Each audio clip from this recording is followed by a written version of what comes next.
ಗದಗ ಜಿಲ್ಲೆ ಲಕ್ಷ್ಮೇಶ್ವರದ ಸೂರಣಗಿ ಗ್ರಾಮದಲ್ಲಿ ನಟ ಯಶ್ ಕಟೌಟ್ ಹಾಕಲು ಹೋಗಿ ವಿದ್ಯುತ್ ಸ್ಪರ್ಶದಿಂದ ಮೃತಪಟ್ಟ ಫ್ಯಾನ್ಸ್ ನಿವಾಸಕ್ಕೆ ಸ್ವತಃ ನಟ ಯಶ್ ಭೇಟಿ ನೀಡಿದ್ರು. ಈ ವೇಳೆ ಸೂರಣಗಿ ಗ್ರಾಮದಲ್ಲಿ ಜನಜಾತ್ರೆಯೇ ಸೇರಿತ್ತು.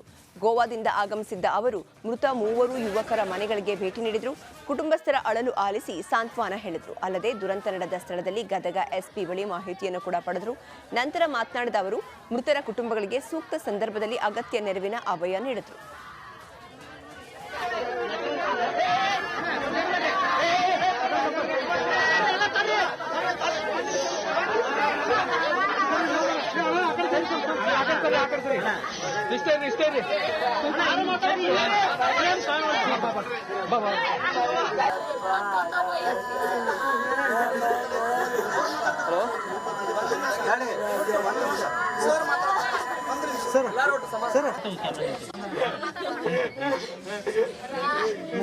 ನಮ್ಮನ್ನ ನೋಡಕ್ ನೀವ್ ಬಂದಿರಿ ಸರ, ನಮ್ದಷ್ಟು ಅಭಿಮಾನ ಐತ್ರಿ ಸರ.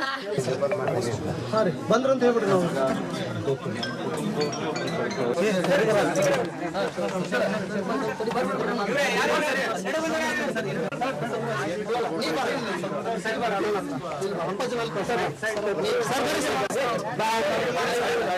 ಅಂತೆಲ್ಲ ಶುರು ಮಾಡಿದ್ರಲ್ಲ, ಯಾರಿಗೂ ತೊಂದರೆ ಆಗ್ಬಾರ್ದು, ನಮ್ಮಿಂದ ಈಗ ನಮ್ಮ ಬರ್ತ್ಡೇ ಅಂತ ಅಲ್ಲಿ ಬಂದು ಯಾರಿಗೂ ಏನು ತೊಂದರೆ ಆಗ್ಬಾರ್ದು, ಎಲ್ರಿಗೂ ಹಾಳಾಗೋ ಚಾನ್ಸಸ್ಗಳಿರುತ್ತೆ ಅಂತಾನೆ ನಾವು ಬೇಕು ಅಂತಾನೆ ಹೆಂಗೆ ಹೇಳೋದು. ಬೇಡ ಅಂದ್ರೂ ಬೇಜಾರು ಮಾಡ್ಕೊತಾರೆ ಅಭಿಮಾನಿಗಳು. ಮಾಡಿದ್ರೆ ಏನೋ ಒಂದು ಇದಾಗುತ್ತೆ. ಅವ್ರ ಪ್ರೀತಿ ತೋರಿಸೋದಕ್ಕೆ ಈ ಥರ ಮನೆಗೆ ಯಾರಾಗ್ತಾರೆ? ದುಡ್ಡು ಸಹಾಯ ಯಾರು ಬೇಕಾದ್ರೂ ಮಾಡ್ಬೋದು. ಮನೆಗೆ ಮಗ ಬರ್ತಾನೆ, ಏನು ಹೇಳ್ತಾರಪ್ಪ? ಮನೇಲಿ ಮಕ್ಕಳು ಕಳ್ಕೊಂಡವ್ರು ಏನು ಹೇಳ್ತಾರೆ? ನಮ್ಮ ಮನೆಗಳಲ್ಲಿ ಸಾವಾದ್ರು ಅದೇ ತಾನೆ, ಏನು ಹೇಳಕ್ಕೆ ಸರ್ ಹೇಳಿ? ಏನು ಕೊಟ್ಟರು ಮಗ ಬರ್ತಾನ?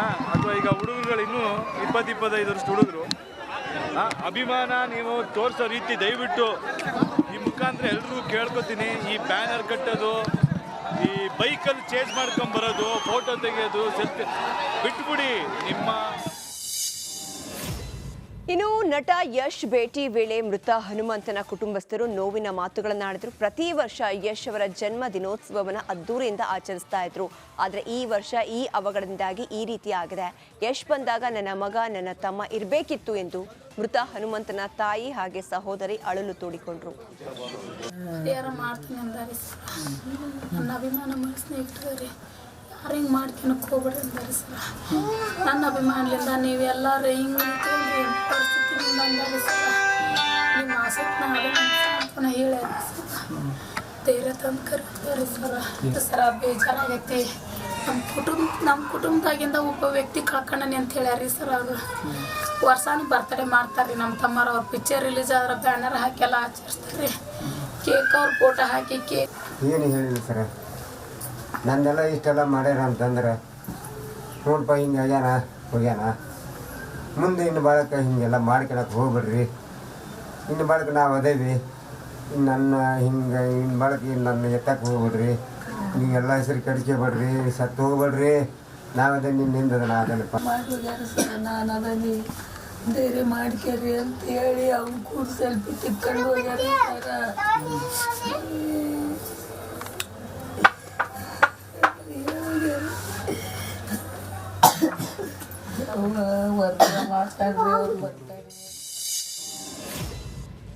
ಗದಗ್ನ ಲಕ್ಷ್ಮೇಶ್ವರ ತಾಲೂಕಿನ ಸೂರಣಗಿ ಗ್ರಾಮದಲ್ಲಿ ಮೃತ ಮೂವರು ಅಭಿಮಾನಿಗಳ ಮನೆಗೆ ನಟ ಯಶ್ ಭೇಟಿ ನೀಡಿದ್ರು. ಬಳಿಕ ಮಾಧ್ಯಮಗಳಿಗೆ ಪ್ರತಿಕ್ರಿಯೆ ನೀಡಿದ ನಟ ಯಶ್, ಈ ರೀತಿ ಆಗುತ್ತೆ ಎಂದೇ ನಾನು ಸರಳವಾಗಿ ಬರ್ತ್ಡೇಯನ್ನು ಆಚರಿಸಲು ತೀರ್ಮಾನ ಮಾಡಿದೆ. ಈಗ ಅದನ್ನೆಲ್ಲ ಮಾತನಾಡುವ ಸಮಯವಲ್ಲ. ಮೃತರ ಕುಟುಂಬಕ್ಕೆ ಏನು ಅಗತ್ಯವೋ ಅದನ್ನ ಮಾಡ್ತೇವೆ. ಅಭಿಮಾನ ತೋರಿಸುವುದಾದರೆ ನಿಮ್ಮ ಬದುಕಲ್ಲಿ ಖುಷಿಯಾಗಿರಿ, ನಮ್ಮ ಬಗ್ಗೆ ಯೋಚನೆ ಮಾಡಬೇಡಿ. ನಾನು ಹೆಂಡತಿ ಮಕ್ಕಳ ಜೊತೆ ಗೋವಾದಲ್ಲಿ ಇದ್ದೆ. ಈ ಸುದ್ದಿ ಕೇಳಿದಾಗ ಬಹಳ ಬೇಜಾರಾಗಿದೆ ಅಂತ ಯಶ್ ತಿಳಿಸಿದ್ರು. ಬೇಕು ಅಂತಾನೆ ಹೆಂಗೆ ಹೇಳೋದು? ಬೇಡ ಅಂದ್ರೂ ಬೇಜಾರು ಮಾಡ್ಕೊತಾರೆ ಅಭಿಮಾನಿಗಳು. ಮಾಡಿದ್ರೆ ಏನೋ ಒಂದು ಇದಾಗುತ್ತೆ. ಅವ್ರ ಪ್ರೀತಿ ತೋರಿಸೋದಕ್ಕೆ ಈ ಥರ ಮನೆಗೆ ಯಾರಾಗ್ತಾರೆ? ದುಡ್ಡು ಸಹಾಯ ಯಾರು ಬೇಕಾದ್ರೂ ಮಾಡ್ಬೋದು. ಮನೆಗೆ ಮಗ ಬರ್ತಾನೆ, ಏನು ಹೇಳ್ತಾರಪ್ಪ? ಮನೇಲಿ ಮಕ್ಕಳು ಕಳ್ಕೊಂಡವ್ರು ಏನು ಹೇಳ್ತಾರೆ? ನಮ್ಮ ಮನೆಗಳಲ್ಲಿ ಸಾವಾದ್ರು ಅದೇ ತಾನೆ, ಏನು ಹೇಳಕ್ಕೆ ಸರ್ ಹೇಳಿ? ಏನು ಕೊಟ್ಟರು ಮಗ ಬರ್ತಾನ? ಅಥವಾ ಈಗ ಹುಡುಗರುಗಳು ಇನ್ನೂ 20-25 ವರ್ಷದ ಹುಡುಗರು ಅಭಿಮಾನ ನೀವು ತೋರಿಸೋ ರೀತಿ ದಯವಿಟ್ಟು ನಿಜವಾಗ್ಲೂ ನಿಮ್ಮ ಪ್ರೀತಿ ತೋರಿಸ್ಬೇಕಂದ್ರೆ ನೀವು ಒಳ್ಳೆ ಕೆಲಸ ಮಾಡಿ ನಿಮ್ಮ ಜೀವನಕ್ಕೆ ಏನಿರುತ್ತೋ ಅದ್ರಲ್ಲಿ ಖುಷಿಯಾಗಿರಿ ಸಾಕು. ನನಗಂತೂ ಇದೆಲ್ಲ ಚಿಕ್ಕ ವಯಸ್ಸಲ್ಲಿ ಒಂಥರ ಇರುತ್ತೆ. ಬೆಳೀತಾ ಬೆಳೀತಾ ನಮಗೂ ಏನು ಅನ್ಸುತ್ತೆ ಅಂದರೆ ನಾವು ಜನಕ್ಕೂ ಸಿಗಲ್ಲ. ನಾನು ನಿಜ ಹೇಳ್ತೀನಿ ಕೇಳಿ, ನಾನು ಆದಷ್ಟು ಕಡಿಮೆ ಹಿಂದೆ ಮುಂದೆ ನಾನು ಯಾರು ಜನ ಓಡಾಡ್ಕೊಂಡಿರಬೇಕು ಅಥವಾ ಈ ಫ್ಯಾನ್ಸ್ ತೋರಿಸ್ಬೇಕು ಇಂಥವು ಯಾವುದು ನಮಗಿರಲ್ಲ. ನಾವು ಯಾರನ್ನೂ ತೋರಿಸೋದು ಇಲ್ಲ. ನಾನು ಇದ್ರೂ ನನ್ನ ಬಗ್ಗೆ ಬೇಜಾರು ಮಾಡ್ಕೊಂಡ್ರೂ ಪರವಾಗಿಲ್ಲ ಅಂತ ನಾನು ಆದಷ್ಟು ಲಿಮಿಟ್ ಮಾಡ್ತೀನಿ. ಅವ್ರು ಟೈಮ್ ವೇಸ್ಟ್ ಮಾಡ್ಕೊಂಡು ನಮ್ಮ ಬಗ್ಗೆನೇ ಯೋಚನೆ ಮಾಡ್ಕೊಂಡವ್ರು ಇರಬಾರ್ದು. ಯಾಕಂದರೆ ನಾವು ಏನೋ ಕೆಲಸ ಮಾಡೋದ್ರಿಂದ ಜನಗಳೆಲ್ಲ ನೋಡಿ ಆಶೀರ್ವಾದ ಮಾಡ್ತಾರೆ. ಅವರು ಹಂಗೆ ಬೆಳಿಬೇಕು ಅನ್ನೋದು ನಮ್ಗೆ ಆಸೆ. ಪ್ರತಿಯೊಬ್ಬ ಅಭಿಮಾನಿನೂ ನಮ್ಮ ಬಗ್ಗೆ ಅಭಿಮಾನ ತೋರಿಸ್ಬೇಕು ಅಂದರೆ ಅವ್ರ ಬದುಕಲ್ಲಿ ಅವರು ಖುಷಿಯಾಗಿದ್ದರೆ ಅದೇ ನಮ್ಗೆ ಅಭಿಮಾನ ತೋರಿಸ್ತದೆ. ನಾನು ಏನೋ ಒಂದು ಈಗ ಘೋಷಣೆ ಮಾಡೋದು ನನಗೆ ದೊಡ್ಡ ವಿಷಯ ಅಲ್ಲ. ನಾವೇನು ಬೇಕಾದ್ರೂ ಮಾತಾಡ್ಬೋದು.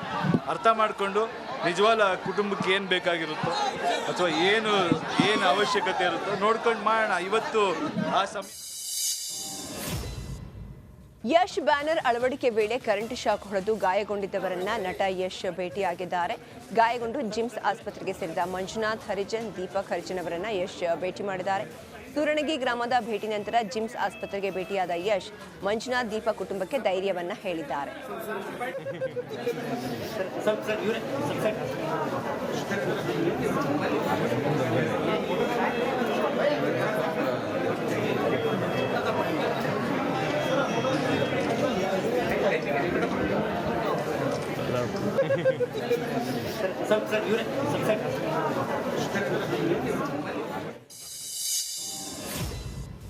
ಇನ್ನು ಯಶ್ ಜಿಮ್ಸ್ ಆಸ್ಪತ್ರೆಗೆ ಭೇಟಿ ನೀಡಿ ಹೋಗುವಾಗ ಮತ್ತೊಂದು ದುರ್ಘಟನೆ ನಡೆದಿದೆ. ಬೆಂಗಾವಲು ಪೊಲೀಸ್ ವಾಹನಕ್ಕೆ ಸ್ಕೂಟಿ ಡಿಕ್ಕಿಯಾಗಿ ವಾಹನ ಸವಾರ ಗಂಭೀರವಾಗಿ ಗಾಯಗೊಂಡಿದ್ದಾನೆ.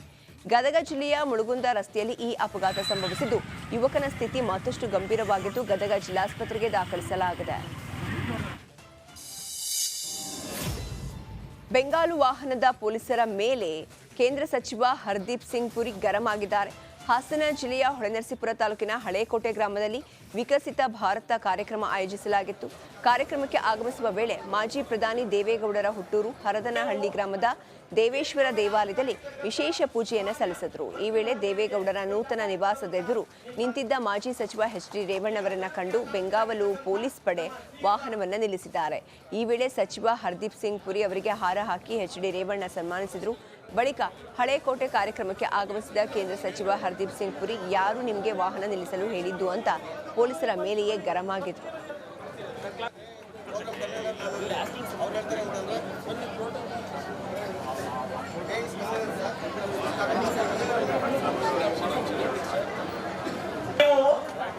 ವೇದಿಕೆ ಮೇಲೆ ಆಸೀನರಾಗಿರ್ತಕ್ಕಂಥ ಮಾನ್ಯ ಮಂತ್ರಿ ಮಹೋದಯರಿಗೆ ಒಂದು ಚಪ್ಪಾಳೆ ಕೊಟ್ಟ ಮೂಲಕ ನೀವು ಸಾಧಿಸಿ.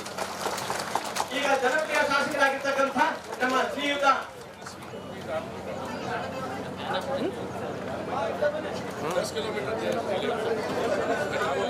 ಕೇವಲ 25ರಿಂದ 30,000 ರೂಪಾಯಿ ಮಾತ್ರ ಕಟ್ಟಿದೆ.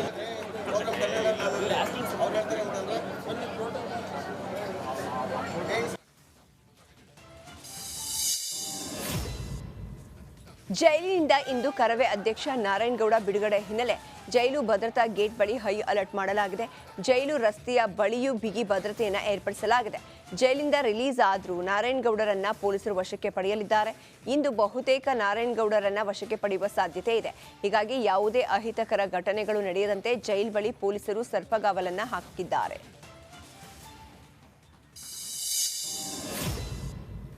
ಇನ್ನು ನಾರಾಯಣಗೌಡರ ಬಂಧನ ಮಾಡುವ ವಿಚಾರಕ್ಕೆ ಜೈಲು ಬಳಿ ನಾರಾಯಣಗೌಡ ಪರ ವಕೀಲ ಕುಮಾರ್ ಪ್ರತಿಕ್ರಿಯೆ ನೀಡಿದ್ದಾರೆ. ನಾರಾಯಣಗೌಡ ಹೊರಬಂದ ನಂತರ ಅವರನ್ನ ಬಾಡಿ ವಾರೆಂಟ್ ಮೇಲೆ ವಶಕ್ಕೆ ಪಡೆಯುವ ಸಾಧ್ಯತೆ ಇದೆ.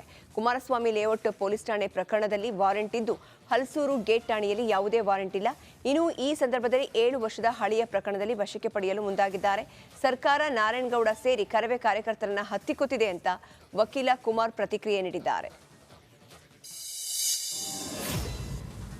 ರಾಜ್ಯ ಕಾಂಗ್ರೆಸ್ ಉಸ್ತುವಾರಿ ಸುರ್ಜೇವಾಲರ ಸಭೆಯಲ್ಲಿ ಮತ್ತೆ ಡಿಸಿಎಂ ವಿಚಾರವನ್ನ ಸಚಿವರು ಪ್ರಸ್ತಾಪಿಸಿದ್ದಾರೆ. ಖಾಸಗಿ ಹೋಟೆಲ್ನಲ್ಲಿ ಭೇಟಿಯ ವೇಳೆ ಡಿಸಿಎಂ ನೇಮಕದ ಪ್ರಸ್ತಾಪವಾಗಿದೆ. ಕೆಎನ್ ರಾಜಣ್ಣ, ಸತೀಶ್ ಜಾರಕಿಹೊಳಿ ಹಾಗೂ ಮಹದೇವಪ್ಪ ಅವರಿಂದ ಸುರ್ಜೇವಾಲಾಗೆ ಮಾಹಿತಿಯನ್ನು ನೀಡಲಾಗಿದೆ. ಡಿಸಿಎಂ ನೇಮಕದ ಬಗ್ಗೆ ಬಹಿರಂಗ ಹೇಳಿಕೆ ಬೇಡ ಎಂದಿರುವ ಸುರ್ಜೇವಾಲಾ, ನೀವು ಹೇಳಿಕೆ ನೀಡಿ ಗೊಂದಲ ಸೃಷ್ಟಿಸದಂತೆ ಸೂಚನೆ ನೀಡಿದ್ದಾರೆ.